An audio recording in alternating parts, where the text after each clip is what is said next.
decision rationally and it involved a serious trade-off. What kind of trade-off? I had To choose. choose between joining a competition or Focusing.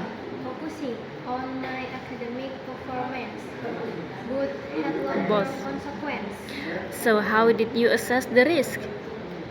I prioritize the long-term impact and Tried? tried to make a rational choice Despite despite external pressure. pressure. Pressure, Do you think it was the right decision? given the Circumstance? circumstances, Mm-mm. yes, but uncertainty is always part of decision making.